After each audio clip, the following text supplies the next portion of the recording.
Bom dia, esse é o programa Um Neurônio Também Incomoda, número 6. Hoje eu vou falar sobre um grande poeta paulista, que é o senhor Paulo Bonfim. O Paulo Bonfim, além de ser um cavalheiro, daqueles que não existem mais, porque ele já faleceu, eu tive oportunidade e o privilégio de ter algum convívio com ele, porque ele era primo de um dos meus maiores e mais queridos amigos, que também, infelizmente, já é falecido. E, a propósito da Feira do Livro que está ocorrendo em Madrid, um outro amigo queridíssimo, uma época tinha uma editora em Madrid que publicava em espanhol obras-primas da literatura brasileira. Obviamente, ele fez uma edição bilíngue de um dos livros do Paulo Bonfim, chamado Navegantes. Essa editora, um dia, publicou também dois livros célebres da literatura árabe que foram traduzidos por ela para o português e editados aqui no Brasil.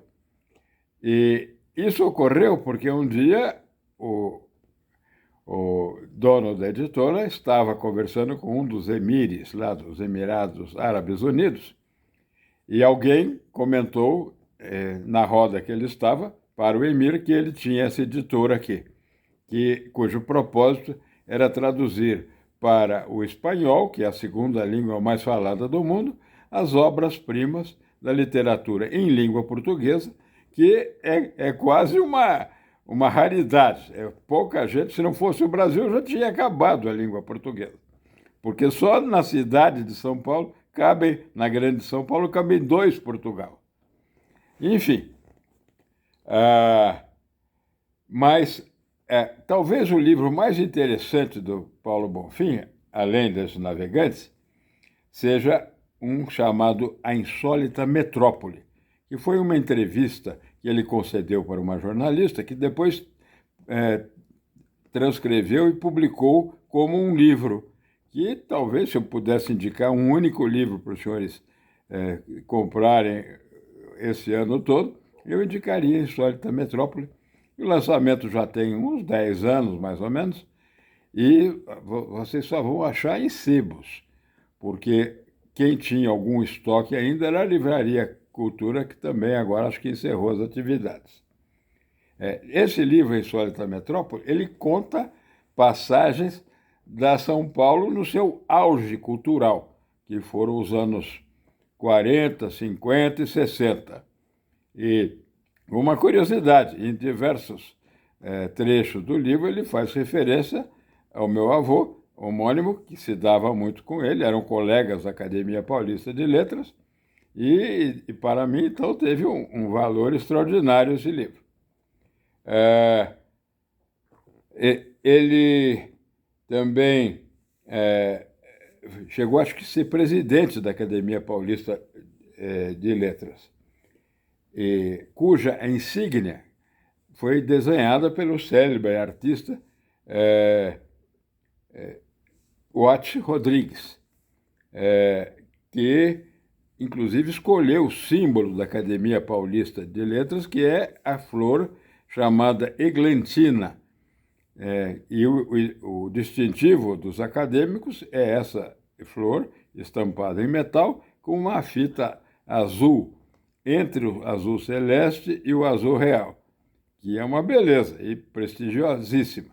Antes da Academia Paulista de Letras virar mercado de troca de vaidade de políticos emergentes. Bom, outros livros do Paulo Bonfim, que eu acho que são dignos de menção, são O Antônio Triste, que eu acho que foi o primeiro livro dele, que foi premiado num concurso, e O Colecionador de Minutos. E o Paulo Bonfim ostentou o título de Príncipe dos Poetas Brasileiros, que começou com Olavo Bilac, depois teve outros homens brilhantes, que também sucessivamente tiveram essa honraria, entre eles o Olegário Mariano. E